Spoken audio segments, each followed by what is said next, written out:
Hello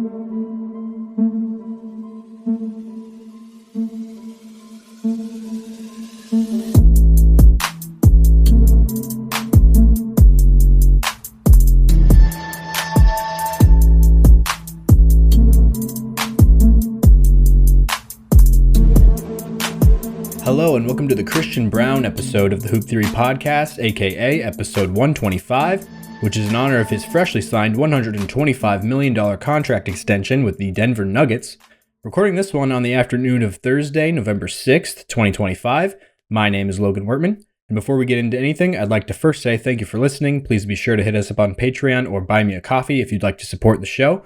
That's patreon.com/hooptheory and buymeacoffee.com/hooptheory. All of our links can also be found in the description of both the show and the episode wherever you're watching or listening to this. We would also greatly appreciate it if you'd rate the show, leave a like or a comment. Of course, be sure to subscribe and follow the feed. And lastly, we would also love it if you sent me into our mailbag for us to read and react to, basketball related or otherwise. You can send those over to hooptheory.mailbag@gmail.com. Without further ado, let's get into today's topics, which number one is going to be the Christian Braun deal, the namesake of the episode here today, this week, and that's, Christian Braun is signed for 5 years, $125 million, which is just under 14%, I believe, of the salary cap for the Denver Nuggets, which, so right away, my first thought was, wow, $125 million, $25 million a year, however you want to break it down, that's a lot of money. That's, historically, that has been a big sum of cash, to be given to a player. Like in my brain, I guess it still kind of fits like a player who's like the third best player on a really good team type of thing, is kind of how I was thinking about it. And so I felt a little bit iffy about it when I first saw the number, but looking at it as just under 14% of the cap, it's actually a lot more agreeable, I think. I think it's pretty fair market value for Christian Braun as a player. Like there's a few guys, I have their names written down here as players who are getting paid actually more than Christian Braun that have gotten their deals within the last year or two. Actually, within the last year. So there's one player on this list that got it last summer. The other two guys got them this summer, the same year Christian Braun did, from the 22 draft, I believe, is the draft class that is up for their rookie contract extensions. That the deadline was the day before the season when Christian Braun signed it. And those names are Keegan Murray, who's getting paid 5 years, $140 million, which is $28 million a year. Devin Vassell, 5 years, $135. And then Jaden McDaniels, 5 years, $131, which is $26 a year. So all of those guys getting paid more than Christian Braun. And when you look at it that way, I don't think it looks that bad at all, to be quite honest, because I would definitely put Christian Braun very squarely in the mix of those caliber of guys. And I would probably take him over at least. I would take him over Keegan Murray, and I think I would maybe take him over Devin Vassell. That one's really just dependent on what your team needs, for sure. Devin Vassell probably has the higher ceiling of like a on-ball creator, scorer. But I think Christian Braun has the higher floor of just like really good, solid starter. And that's what you're paying for with $25 million annually at this point in the NBA. With all the new TV deals and everything, it's several years when they have the collective bargaining agreement, the salary cap just keeps going up and up. And so times are changing. And I think, honestly, it would just make a lot more sense for everybody to just look at the percentage of the cap. Like, I feel like that's the way we should display and show how much players' contracts are or how much players are getting paid. From the, perspective of a basketball fan, I get like wanting to look at how much the money is and just gawking at the number. That's fine. But in terms of like analyzing basketball and like team construction and everything, the more important number really is the percentage of the cap, because that's what is remaining consistent. It's making it more comparable over the years. And when you look at it that way, I think it is a lot more fair for Christian Braun. But I still don't think he's being like underpaid. That's definitely not the case anymore. I kind of wish he was still getting paid. Well, technically he is, because this is the final year of his rookie deal. So he's still making about like $2 million a year, I think, for this season. I want to say maybe a little bit more than that since he was a first round pick. But he's the guy that was picked well outside the lottery. I think he was in the 20s. I want to say 21, 22 was the pick. And, he's popped to become a lot better of a player than people thought he was, according to his draft stock and everything. So that's been big. And I'm glad to see him get rewarded with a new deal, even though starting off the season, it's been rough overall. The past 2 games, I think, have been his better ones. As I said before, I'm recording this on Thursday, November 6th. So last night we just played I keep saying we, but the Nuggets. The Nuggets just played. I'm trying to remember. I just watched the game last night. The Heat. There we go. The first Eastern Conference battle that we've had so far in this season. And yeah, so we played the Heat, and then a couple nights before that, we played the Kings. And both those games, Christian Braun has looked a lot better, especially the Kings one. I think that's been his best game of the year. But before that, people were, making memes every game, putting Jake Paul's face on Christian Braun, saying this is, this is who Christian Braun has been since the Nuggets gave him, the bag of his career or whatever.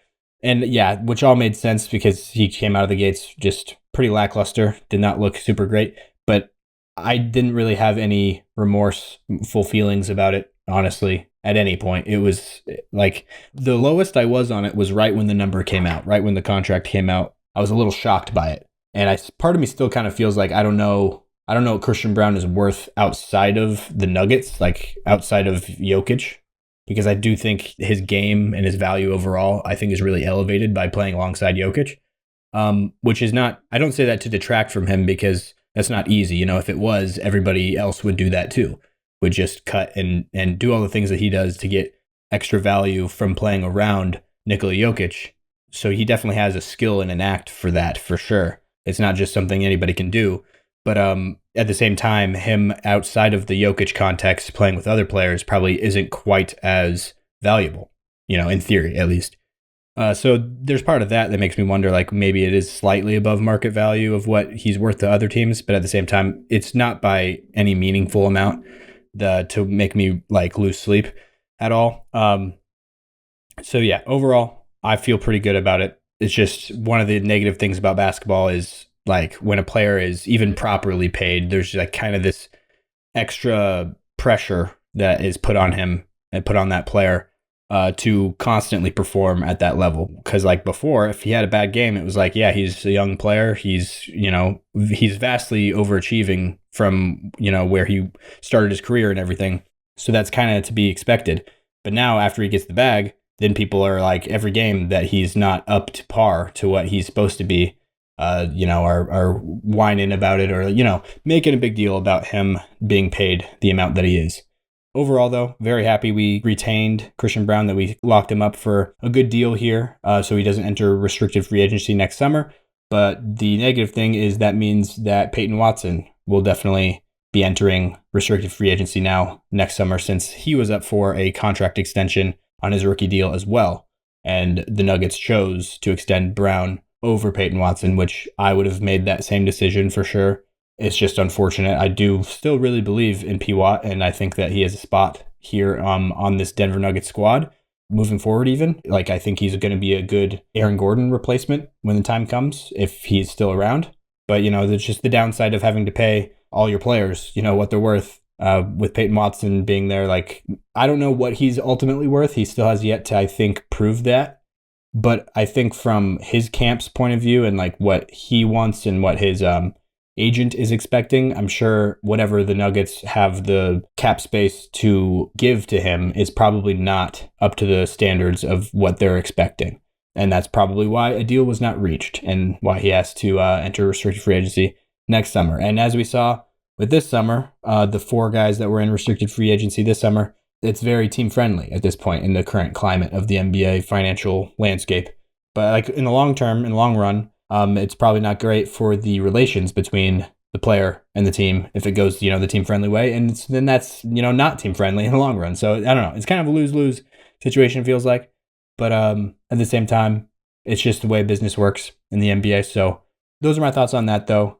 We will also tackle one quick topic before I get into, the main first block of the show, even though this is the intro here. I just wanted to start off with the Christian Braun, since he was the namesake for today's episode.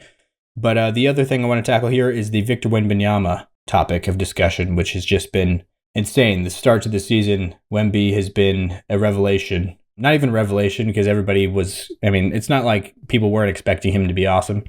But it's just, I think to the degree that he is and what it looks like when he's being awesome is just otherworldly. There's nothing like Victor Wembanyama. Especially the first couple games of the season, that first one, the first game, there was 5 or 6 moments that just completely melted my brain.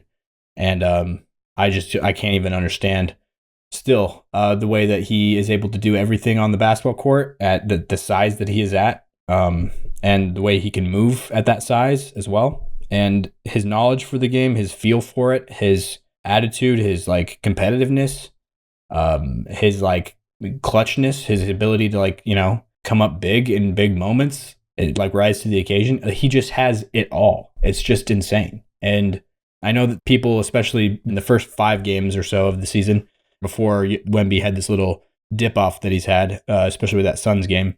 But people, the topic was becoming, is Wemby just the best player alive already? Like, is he already the best player in the world? Has he dethroned Jokic as the best player? My thoughts on that, obviously, as a Jokic fan, I'm probably not ever going to concede that Wemby's better until like it's completely obvious. But like at the same time, even when I try to look at it more like unbiasedly, I just think it's too early to say. He definitely had the better first 5 games of the season, that's for sure. But also SGA has had a better first 5 games than Jokic this season. I don't think these have been the best first 5 games of a Jokic season, that's for sure. But he's picking it up lately, these last couple. But, Wemby, I think that people looking at him as the best player in the world is like understandable because of all the things that he can do and his, also just insane value on the defensive end. And I just love the matchup between Jokic and Wemby. I think that the NBA needs to prioritize that matchup more and highlight it more and put it as like a marquee showcase game in like the opening night of the season. It should have been something that they highlighted, but it was not that. And it's also not one of the Christmas Day games. But I think both those were the 2 days of the year to put one of those games, the Spurs versus Nuggets, because everybody knows the past. I mean, people all jumped on this train last year. It felt like in the back-to-back Spurs and Nuggets games, people talking about how that's like the best matchup to watch in the league. And I felt that way even the year before that with Wemby's rookie year. It was like the way that they both, like they clearly both learn things from each matchup that they bring into the next one. It's just crazy how like for a couple quarters, it looks like, like one of them has the upper hand on the other until something shifts and they both just continue to make adjustments. That's like very easy to see. I don't know. It's just like pretty apparent when you're watching the game. And so I think that's just a great game for them to choose to, showcase the best this league has to offer. But for some reason, they didn't put it at least on the 2 biggest nights of the year. I haven't looked at the schedule to see when the games actually are and if they're in pretty optimum good times for, having a lot of eyeballs on them. But the top 2 by far days, they did not choose to put those days or put those games there. So those were my thoughts. I guess that was kind of a tangent. What I'm supposed to be talking about is Wemby being the best player in the world. As a Jokic fan, I do feel like I kind of wish that Wemby came along like 5 years later, in his career, because this would have like, it's just kind of annoying that like this very clearly like next best player in the world, maybe best player who's ever lived, potentially. I have no idea what he's capable of.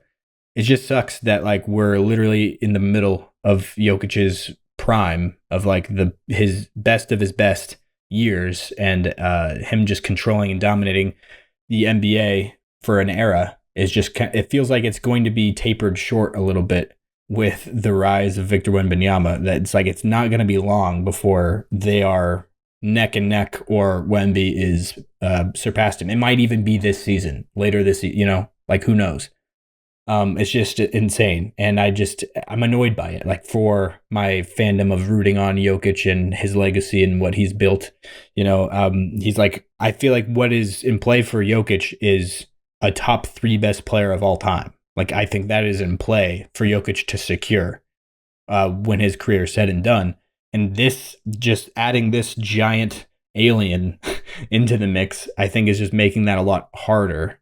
And it's a weird thing to look at, when you compare the two. Like, there's just things that Wemby can do that just dwarfs anybody. So there's parts of that I just wish that like they both had their own eras. Like, I wish we could appreciate them both fully better, like on their own, separate them a little bit.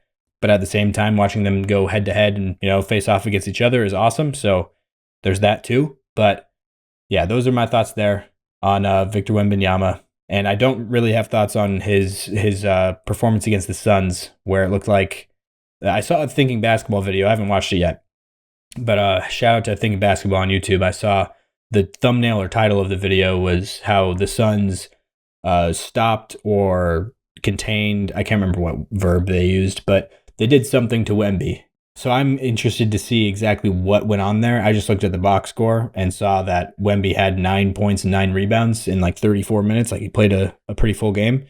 But I did not watch that one because of, I can't remember what games were on that night exactly. But Suns and Spurs weren't really at the top of my list. Although Spurs usually is. Depends on who they're playing. Suns is not, it would have been one of my main games if it would have been a better matchup. But I think maybe a Nuggets game was going on or something is why I wasn't tuned into that. But anyways, I don't know what happened in that game exactly. But the title of that Thinking Basketball video caught my eye because I wasn't expecting there to be anything there other than when we just had, a bad game. But maybe the Suns with this lackluster, or I shouldn't say lackluster, but this hodgepodge of like random players and a brand new head coach, maybe they did devise something, something genius level. My guess would be like somehow with Kaman Malawach involved, being the only guy on their team that I can think of that's like a ginormous human to match up size-wise with Wemby at all. And, I don't know. Maybe it involves him, maybe not. That'll do it for that. I have the next topic up is broadcasts. I want to talk about the new Peacock and NBC and then Amazon Prime, like all of those, the new broadcasts that have been introduced this year with the new TV deal. I have thoughts to be shared about that. And before we get into that, though, I will send you to a quick break. I will see you on the other side. All right, welcome back. We've got the broadcasts to tackle now. As I said before, we've got NBC and Peacock, and then Amazon Prime are the two new platforms that are showing games this season. And I could not be more happy with what we've been given, honestly. I've been very entertained by both of the displays of just the talent that they have across the casts on both networks and the broadcasters, and it's just the presentation of it. I guess I can't even think of words, but NBC, I think they've gotten the most hype ever since they had their showcase on opening night. So it was a cool experience even for me, who I was born probably around the time that TNT got the rights from NBC to show NBA games. So my entire life, I've only known TNT and ESPN as the NBA broadcasters. And I've never been able to watch live basketball on NBC outside of the Olympics, I guess.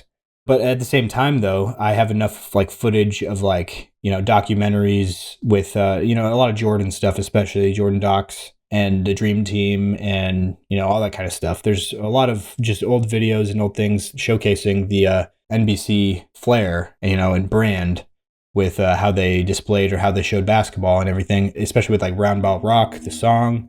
I think they did a good job recreating that because me somehow, who never actually experienced that in person or live, for real, I had a feeling of nostalgia somehow, watching NBC show the games. And so I thought it was really good, really well done. And I think they have a good cast there too. Like I mentioned, Mike Tirico is doing play-by-play. Reggie Miller and Jamal Crawford are the two color guys in that main booth. And I'm a really big fan of Jamal Crawford. To be honest, I think he's just getting better and better. And then there's also the studio show with Maria Taylor. She's the host, and then has, Carmelo Anthony and Tracy McGrady and Vince Carter as the star-studded analyst group there. And I think that panel is really entertaining and also unique because of how much it's just three pure bucket getters, just bona fide buckets from, their time period. And I found it funny that they had this segment where they were all three kind of going in and breaking down, I can't remember what game it was, but they're breaking down some team's defense, their scheme or their, some players' IQ on the defensive end and knowing the schemes and everything. And it was just funny to me, I had a thought while listening to it, just admiring, who was saying it. The three guys that we're talking about, the importance of defense and everything are three guys that that's probably their biggest blemish on their career as players is not being able to, or not being, very impactful defenders overall when everything's said and done, But so I just found that interesting. And then the other guys also, the other booth will usually be Noah Eagle as the play-by-play guy, Ian Eagle's son, obviously. And I think usually he has Grant Hill, I want to say, as his color commentator. And then also Michael Jordan being featured on the broadcast for NBC has been interesting. Definitely not what I was expecting. It's called Insights to Excellence, and it's literally just a cut up, 2 hour, probably like a 2 hour interview that they did at one point before the season started, and they're cutting up like 5 minute segments out of it and putting those on, every week basically. You'll probably be seeing that same interview, just different clips of that same interview throughout this entire season. And they, so far from what I've seen, it doesn't seem like they get into really much of like actual substance with the NBA outside of just kind of big philosophical overarching things. And then some things that are just completely unrelated to modern basketball. Like I was really wanting to see like, Michael Jordan talk about Nikola Jokic, because as far as I'm aware, there's no documented anything of him mentioning the fact that Nikola Jokic even exists, to be quite honest, as far as I'm aware. And so that I always, I kind of want to hear, I like everybody. I think I want to hear Michael Jordan's thoughts on things. Not that it's going to be the end all be all, obviously. I just am interested to hear what he thinks. And so like from that point of view, I will always be interested and tune in and look and, watch the screen when he's on there and listen to hear what he has to say. But at the same time, I do kind of wish it was more, substance that we were getting, more actual hoops talk, I guess, if that makes sense. I think a lot of people probably feel that same way. I don't think that's a hot take, but I just wanted to share my quick thoughts on that one. And then the other broadcast, Prime, I think is even better, to be quite honest. I think that a lot of people probably, from overall, like what I've heard or seen, it feels like there's more NBC love, probably because they had, the opening night games. But Prime, I think, is even better because of like they just go into detail with things, the way they analyze and do the show that they have there. It's very, I don't know, I just love the format of it. And I love the guys that they have on there. They've got Blake Griffin, Dirk Nowitzki, Steve Nash was there opening night at least. I haven't seen him the other couple times I've tuned in, but Udonis Haslem is also there in that with Taylor Rooks as the host. And it's just been good. They have good chemistry. I think they'll even get better in that department as it goes along. I've been impressed with Dirk, honestly, with the thoughts he's had to share. Steve Nash really seems to get into the weeds sometimes. Blake Griffin, I think, like all those guys, just have good thoughts to share. Even Udonis Haslem. I've enjoyed it a lot, to be honest. And then they've also got great guys on the game with Kevin Harlan doing play-by-play, as good as you can get, really. And then Ian Eagle also as their second play-by-play guy in the other booth. And that's insane. That's your second best broadcaster.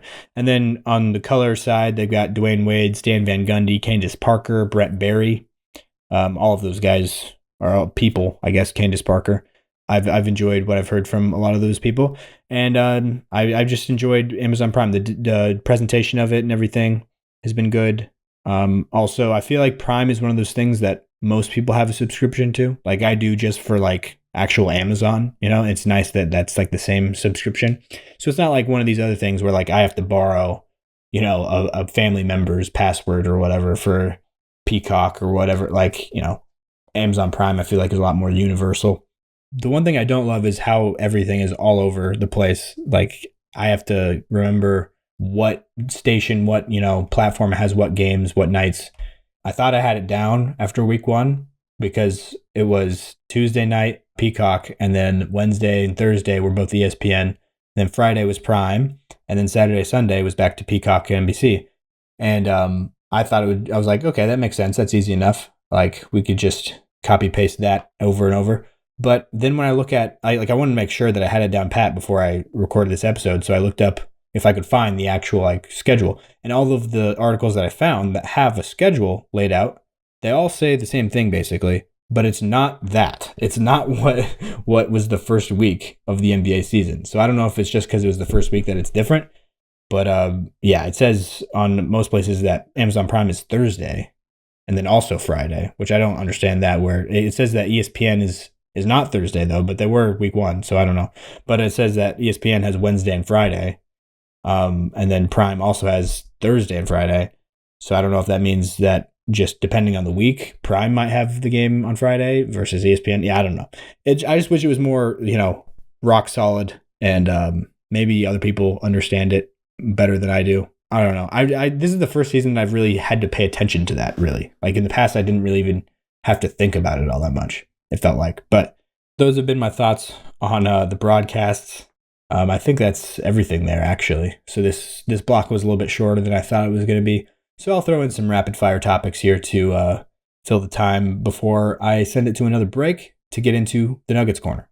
And so those other topics, I've got Austin Reeves.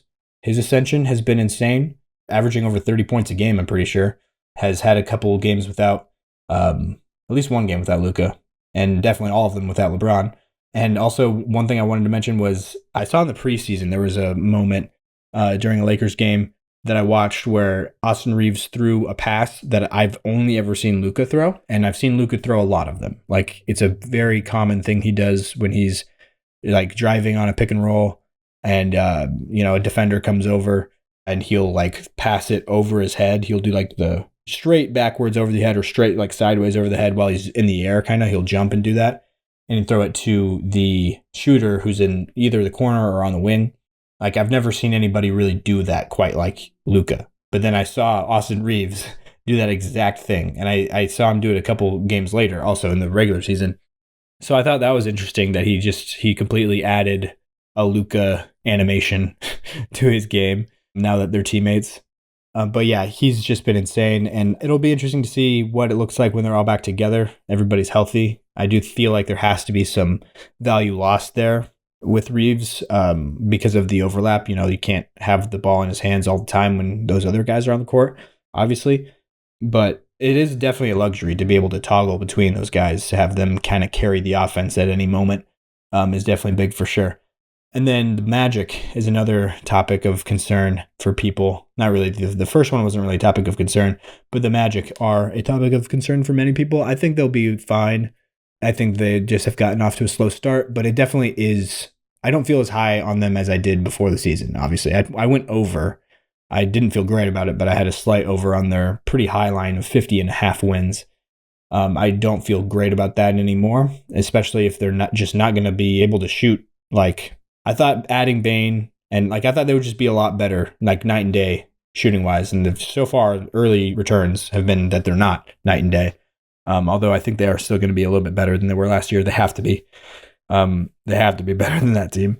And I think Bane will get better as well. His play that, I don't know if you guys saw that, audience, but Desmond Bane throwing the ball off of Onyeka Okongwu, like that. What was that? Why did he like fouled Onyeka Okongwu really hard, like throwing him down out of bounds. And as it's happened, it was like a video game. Like it was like a Mortal Kombat finishing move, like a combo move, the way he grabs the ball out of the air and like throws it. It's like the way they show it in slow mo. You have to watch the clip to know what I'm talking about. But it is so crazy. I was watching that game live, and when that happened, I was like, and the commentators did not have that big of a reaction to it. They didn't even notice that he threw the ball at him for a while until they were watching like the slow motion replay.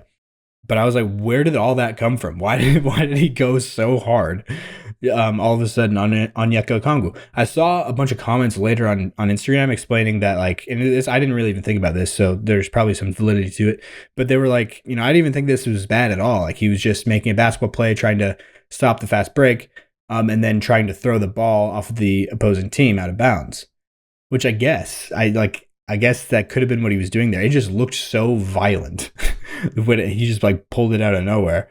Especially when, Onyeka Okongwu's teammate comes over to get in Bane's face. I think it was Mo Gay, I want to say, was who it was, number 18. He comes up to Desmond Bane, because obviously he took exception to watching what he just watched.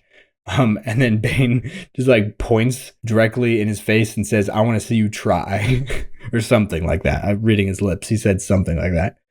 And I saw another comment that was really funny about like Desmond Bane's arms. Like, he's one of the only guys who can like fully extend and point in someone's face from like standing right directly, next to them, which I thought was hilarious. But yeah, enough about that. Enough about the Bane stuff. I thought that was it came out of nowhere. But yeah, I think he'll start to get better as the season progresses. a lot of people off of the Palo train all of a sudden also, or at least a lot of people coming out of the woods, declaring that they're not Palo guys. I'm definitely more of a Franz guy than a Palo guy. I've always been.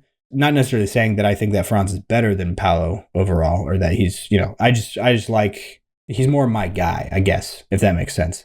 Like I like the way he plays basketball a lot, and I like Palo too. I'm very high on both of them, but I've heard a lot of people who have said, like, a lot of like big people, like I wouldn't even bring this up if it was just like random people on Twitter, but like Thinking Basketball, who I've already mentioned, Ben Taylor from Thinking Basketball, he's like really off of Paolo Banchero and has been apparently his whole career. It seems like. And a couple other people that have come out, they're just not big Palo guys. And then you can hear the direct opposite of that from a lot of other really big. Seems like a pretty divisive topic amongst the best basketball minds out there, or whatever you want to call it. But so I thought that was interesting, I guess. The Blazers have been fun. Denny Avdia, Tamani Kamara. I have not talked about the gambling scandal. I don't think there's much to talk about, to be honest. It's what it is. People just having information about the games that are being played, being able to tell other people about that information to make bets.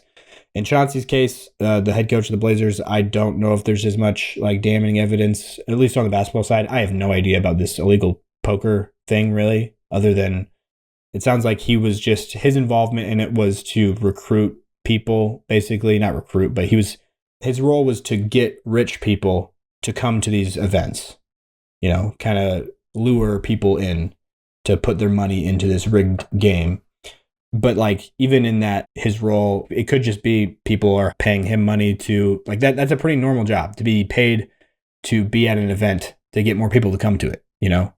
That in and of itself doesn't mean that it's an illegal gambling ring, as it's turned out to be. But like, it doesn't prove that he knows that, is all I'm saying.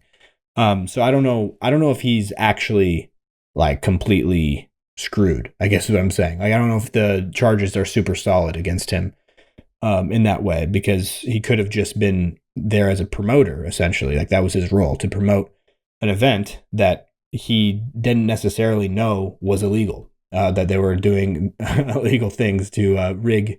And apparently it's tied to the mafia and everything. At least that's what the FBI says. Anyways, the actual basketball stuff, though. So the one thing they have on him is the Dame. Like, they were last season that Dame was in Portland. The front office in Portland was deciding to shut down Dame to, kind of tank away the end of the season. And apparently Chauncey Billups told somebody about that. And that is all we know. That before it was public information, he mentioned to somebody that Dame wasn't going to be playing the next game. And so then somebody put a lot of money on, some money line, or the Blazers to lose or something. I'm not sure exactly what, but that next game they put a lot of money on something and benefited from it.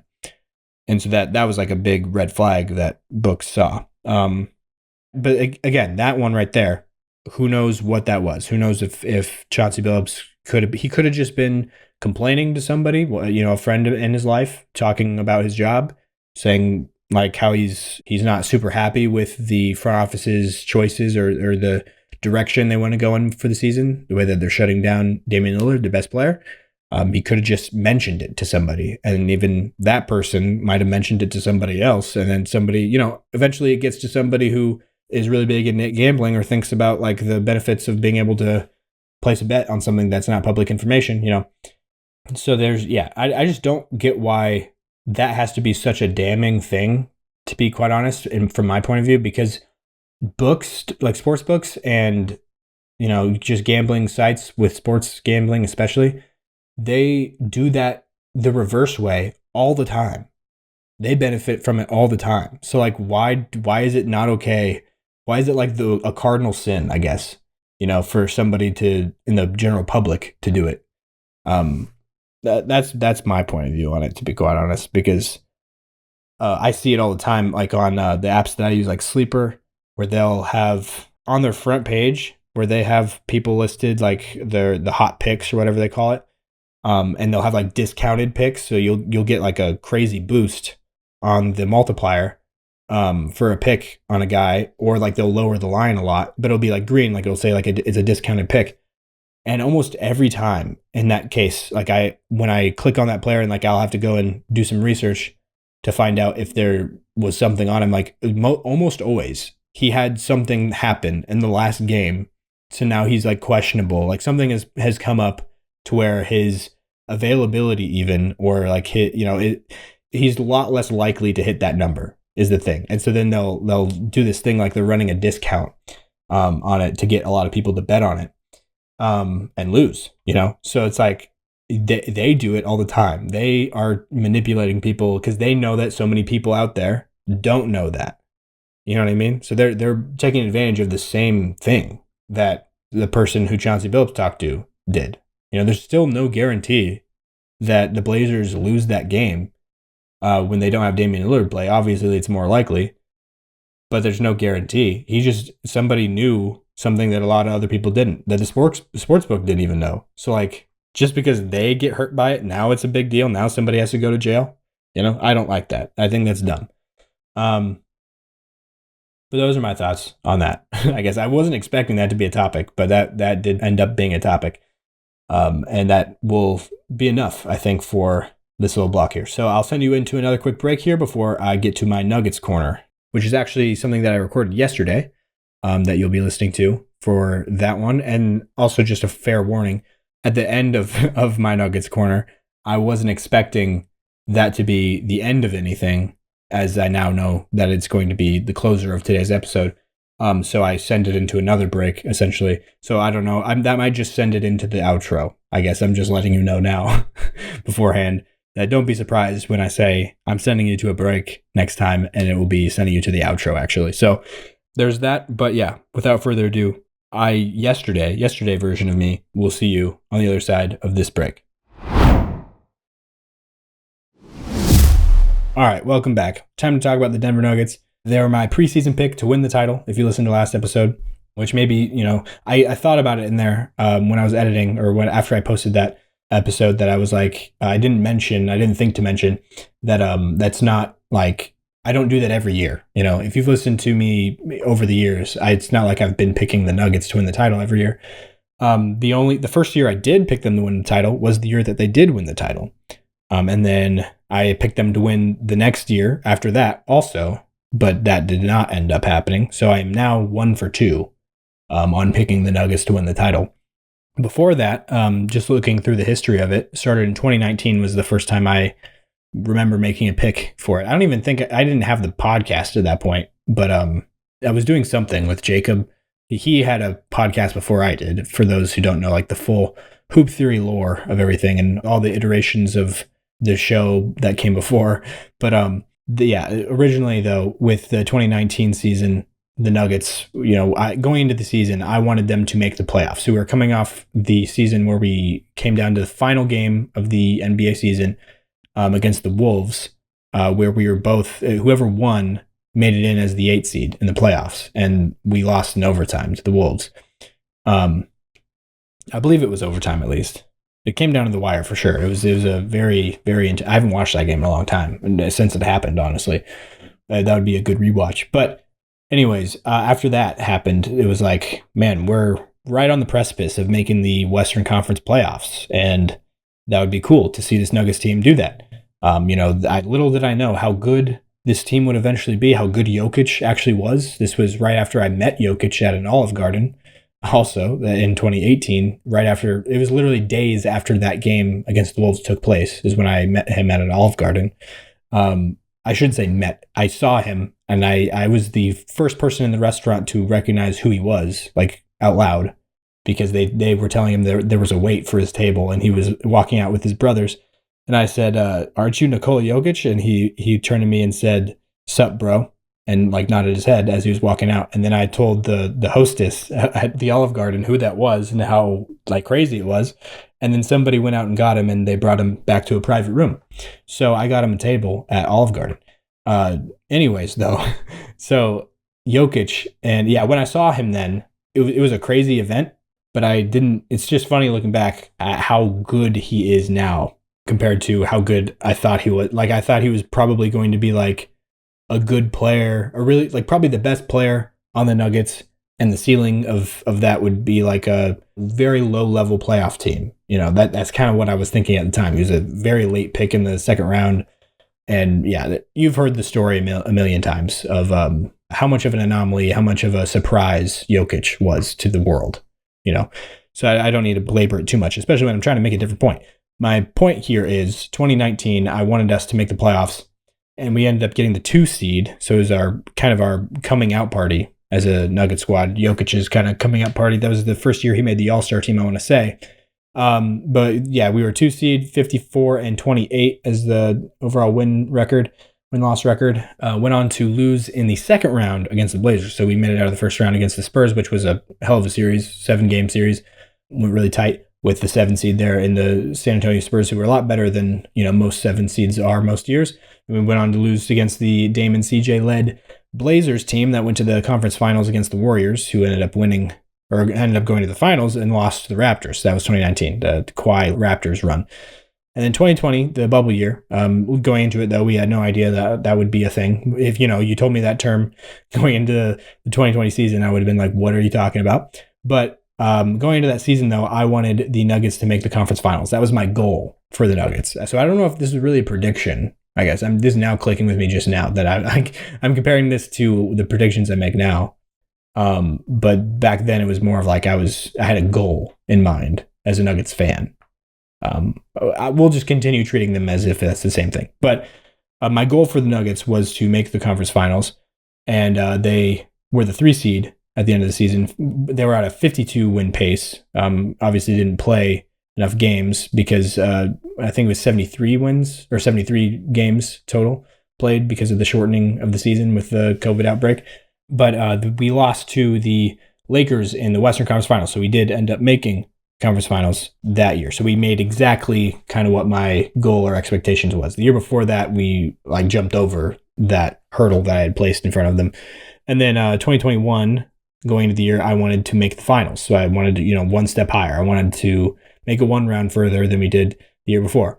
And it looked like that was definitely, in play. I think, it's crazy how people don't really remember that. But I think that there was a stretch there after the trade deadline, after we acquired Aaron Gordon, where the Nuggets starting 5 was looking unbeatable with Will Barton. People forget about the 5th guy in there, Will Barton being the shooting guard. But it was looking like a really, really good team and looking like a team that had a chance to win the title that year, legitimately. Like some people's, I think Zach Lowe said that was his pick to win the title at that moment. But then Jamal Murray goes down, tears his ACL, and immediately after that, Monte Morris, has a hamstring injury or something, and PJ Dozier. There's a lot of people end up getting hurt. Will Barton himself also got hurt, didn't come back until the second round of the playoffs, I want to say. Late in the second round, actually. I think it was game 3 of a 4-game sweep that we were at the hands of with the Suns. So I wanted us to make the finals, but for obvious circumstances that were unexpected with the injuries to Jamal and the other guys, that did not end up happening. So I changed my goal entering the postseason that year, which every year entering the postseason, I also have a kind of a goal in mind. And this year in particular, 2021 is what I mean, not this season that just happened. But in 2021, my goal was to win a playoff series. That's what I wanted the Nuggets to do because I felt like we were good enough to make it out of the first round. And that I thought that was a reasonable goal. And it was. It did turn out to be because that's what we did. And honestly, I think that is kind of another thing that's overlooked is it was crazy to just expect that we would have made it out of that round with looking at who we had healthy on our roster. Our backcourt was literally Facu Campazzo and Austin Rivers starting games with Marcus Howard as our 3rd guard coming in off the bench. That was what we had working for us going against the best backcourt in the NBA, arguably with Dame and CJ in their prime. So that was interesting that we were able to actually pull that series out. We won in 6, and it was a pretty decisive 6. I think the point differential was pretty lopsided in that series, I want to say. And then obviously the next series, don't want to talk about against the Suns, just a bloodbath. Probably the worst series of the Jokic era for the Nuggets. But it was against a really good team that ended up going to the finals and went up 2-0 against the Bucks in the finals. Looked like they were going to win it until Chris Paul tweaked something or, they had some kind of collapse that went on. And also Giannis and the Bucks just going full lock-in mode and securing the title for Milwaukee. But yeah, I guess to just reel it back into what I'm doing here, why I'm going through all this. 2021, that was my expectations for the season, and that's what ended up happening. And then 2022, we ended up going to the first round against the Warriors. I don't think I had any goal in mind because going into that year, we knew that Jamal was going to be out the whole season because he tore his ACL right before the playoffs, essentially. It was in April of the year before. So we knew that the whole next year was a gap year, essentially. And Michael Porter Jr. Looked injured in the playoffs the year before, and he came out and looked injured again in the beginning of the season. Only played 9 games, and then was out had his 3rd back surgery right after we gave him a big contract. So going into that year, I didn't have really any expectations for the Nuggets, to be honest. And then 2023, finally entering a season, it's like Jamal is back. We have the team back together. MPJ looks healthy.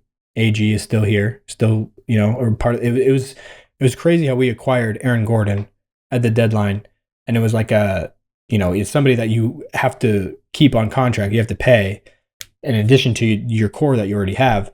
When like the thought of it probably at the time was like, oh, let's get this guy. He puts us over the top, which was probably the case. Like he puts us over the top, and then we can win this season. Who cares if we keep him long term? He'll help us win right now. And then we lost our second best player and other key guys after that just immediately. And so then it was like, okay, well, we still have this guy. Now we have to extend him, keep him around. It was just funny how like the AG window could have been so much different if we were fully healthy, right when we got him.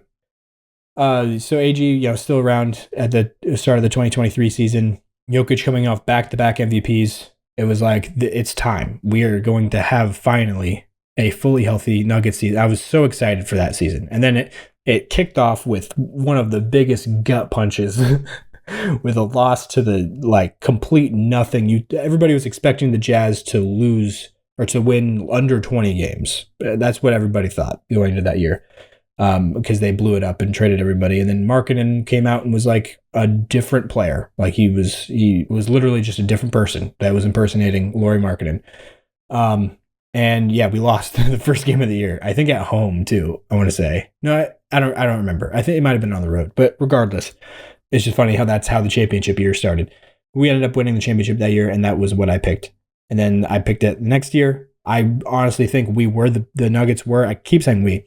I honestly think the Nuggets were the best team in the West. And I would probably personally have thought that they were the best team overall because head to head, I had full confidence in them against the Celtics. Every matchup we had against them in the regular season and everything, I felt confident about it. So I thought the Nuggets were going to win the title that year in 24. But they ended up not because the Celtics cakewalked all the way through the East. And then the reason the Nuggets got knocked out was against the Wolves. A team just built to beat the Nuggets, and just a otherworldly collapse that happened in that game 7 after clawing back in that series, going down 2-0 at home, and then having to go on the road and fight back to make it 3-2, and then lost just an absolute waffle stomping of a game in game 6, where we had no chance in that one. And then in game 7, up by 20 points, I want to say, at halftime, and somehow lost it. So that was a series for the ages, not for my ages, but definitely added a few, I should say took off a few years from my lifespan, probably, that series. Yeah, that was the reason the Nuggets got knocked out in 24. And in 2025, going into the year, I definitely did not pick them to win the title because I picked the Thunder. I picked the Thunder to win the 2025 NBA title because of how they were progressing. Because they were retaining basically like going into this season, except they didn't just win the title. They got knocked out in the second round. That was just the next step for them, And the Nuggets losing a lot of pieces and adding Russell Westbrook and Dario Saric, it just didn't feel like a great formula for a great Nuggets season. I still thought they were contenders. They ended up being a little bit worse than I thought they were going to be. But then at the end of the day, in the playoffs, ended up performing even better than I thought they were going to. They went to 7 games against the eventual champs in the Thunder in the second round and beat what a lot of people thought was the third best team in the Western Conference in the first round in the Clippers. And some people thought they were the second best team because a lot of people thought they were better than the Nuggets. And I was putting the Nuggets at second there for the Western Conference. Regardless, though, this has been a ramble, I guess you could say. Yeah, to get into my actual thoughts on the season so far for the Nuggets, Cam Johnson off to a rough start. I think he'll get better. I think people, again, are just overreacting. things like this sometimes take time, just him to get acclimated and everything.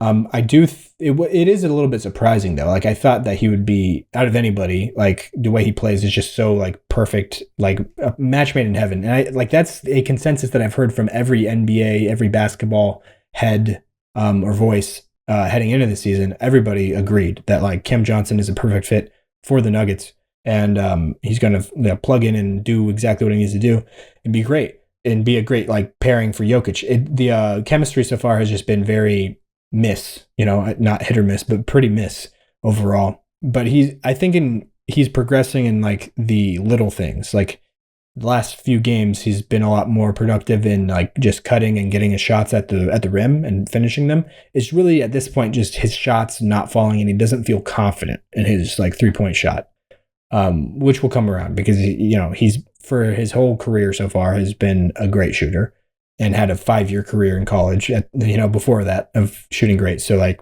I'm not too worried about that. That'll come around. The guy that has had the opposite start though has come in and just looked awesome, which is weird. Like listening back to some of the post game shows of early games in the season with the DNVR Nuggets crew, they were all like pretty down on Tim Hardaway Jr. to start the season for some reason. But like from my thoughts, even game one, like basically every game of the season so far, I feel like in Tim Hardaway's minutes, I've been like, this guy's awesome. Like he honestly, I wouldn't mind having him in the starting lineup instead of Cam Johnson just in a vacuum at this point. Obviously, I don't really believe because I want to keep giving Cam the reps, and like long term, you want to keep with that core, that lineup being the one that you work on as your starters, and because that's going to be the key to that. The higher ceiling is with that one, But as far as like winning games right now, it feels like Tim Hardaway has been the safer bet. He's come in and hit like every shot. I shouldn't say every shot. He's a lot more aggressive with his finding a shot. That's for sure. Than Cam Johnson, who's been a lot more. He doesn't feel as confident. Tim Hardaway Jr. is like not lacking the confidence at all. But Tim Hardaway also has been making shots at a good clip as well, shooting over 40% from three last time I saw. And then Jonas Valanciunas as a backup center is just everything that I thought and hoped it would be. It's been a luxury that I never want to be without again. Honestly, it's been crazy how this entire Jokic era, really ever since we lost Mason Plumlee, there's just been no backup center, even though there's been a few that have come through that I've wanted to see more of. We somehow just don't play those ones and just keep playing the bad ones for some reason. Like I thought Isaiah Hartenstein looked good in a Nuggets uniform. I wanted him to play more, but there weren't a lot of people who agreed with me, and he didn't play more. And then he goes on to be, a very high quality starting caliber center for other teams in the NBA. And then Jay Huff, much lesser extent because he's more of like a backup for other teams, but he couldn't get any minutes at all on the Nuggets for some reason. Those are the two main ones. I feel like there's another one in my head that I was thinking of, but I can't think of it off the top of my head now. Valanciunas, though, has been awesome. I love it. As somebody who can like just back down and abuse the backup bigs on other teams and like go to work. Like we can just basically carbon copy the Jokic offense for the most part. He's not going to be quite as good of a playmaker, but he's still a very good playmaker for a big.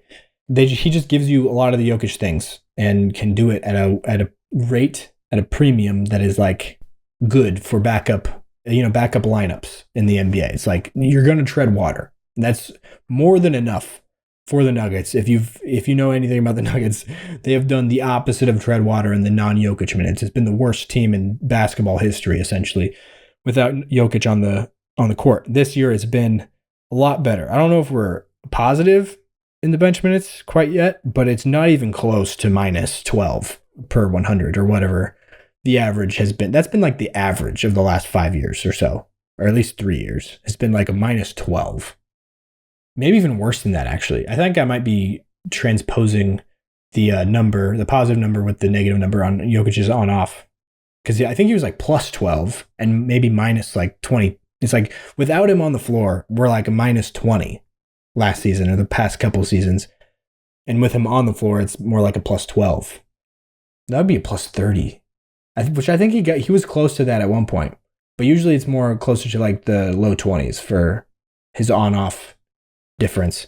Anyways, at this point, I'm making very little. I think I'm making sense. I'm just all over the place with the numbers in my head. I can't remember, which ones are actually correct. But it's somewhere in that whole web of numbers I laid out that the truth is somewhere in there, Anyways, though, Valanciunas has been awesome. Jokic's shape has been a topic of concern heading into the season. Even back in Eurobasket, people were talking about how, which I definitely noticed as well when Eurobasket started, like how big he was. Like he's a lot thicker than usual, which I think there's some advantages, I guess, that come from it. Like he's been a lot more bruising inside, a lot more physical. It feels like he definitely doesn't seem to have the conditioning that we're used to seeing from Jokic, which is funny because, he starts off every season usually in pretty good shape, and Jamal's the opposite. Like he starts off really bad, really like doesn't seem like he can get by anybody. He's very winded all the time. He just, doesn't have it. Like he's not in great condition. But this season, it's been the opposite. Jamal's come in like the best shape of his life to start the season, and Jamal's been awesome. So that's the other thing I wanted to highlight was how good Jamal Murray has been. 24 points, 5 rebounds, and 6 assists, leading the team in scoring this season. Jokic is just under 23 points a game, which is not surprising to me. I think it'll probably go up a little bit, probably around 25 points a game this season, but I think it'll probably be around there to finish the year. Jamal could lead the Nuggets in scoring this season. That's like in play, I feel like. I would probably bet on not. I'd probably bet on Jokic slightly over him. I think Jamal will probably decrease a little bit down to maybe like 23 points a game, and that might be where he finishes the year, with Jokic more at like 25. But I definitely could see that, the other way around maybe.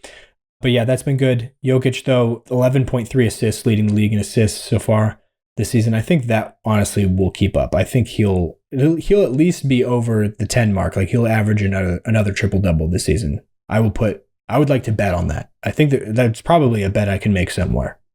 I would like to bet that because I feel pretty confident about that one. With how many options Jokic has around him this year, I think he's going to be passing a lot.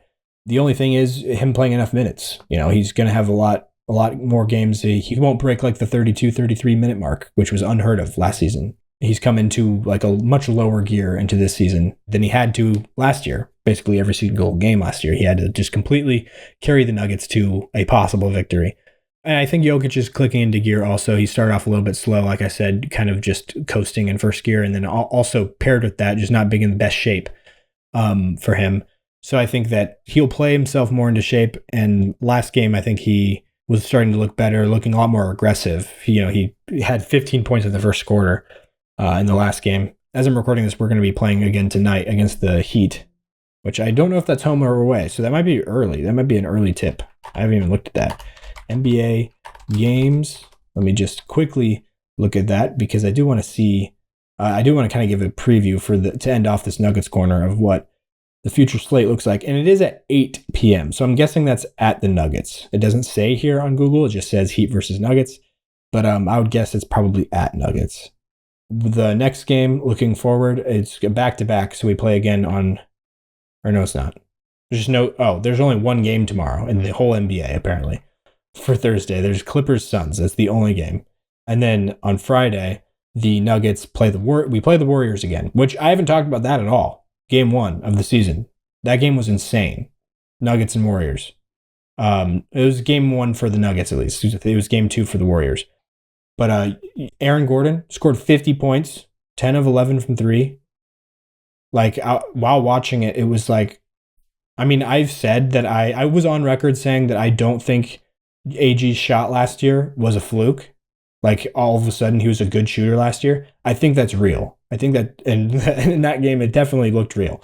But I think he's definitely changed his game a little bit. Like he's a lot more perimeter oriented or like shooting, threes as a threat there instead of being like the work inside, like the hustle guy all the time. Because I think he does look a little bit strained. His like mobility.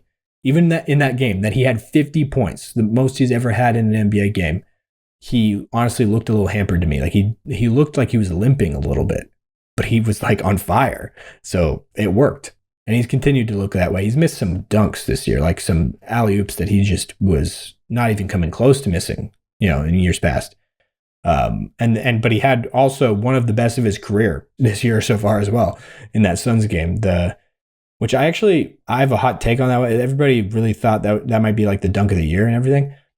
I think that it was just so perfect, the timing. Like it wasn't necessarily the most athletic that AG has looked.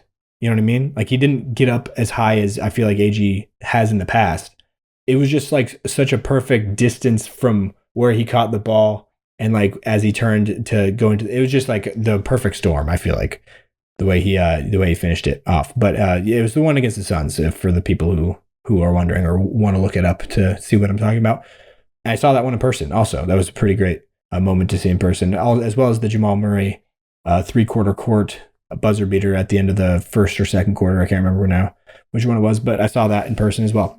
Anyways, I think that will do it though for the Nuggets Corner. I will send you into another quick break here before we finish off the episode. I will see you on the other side.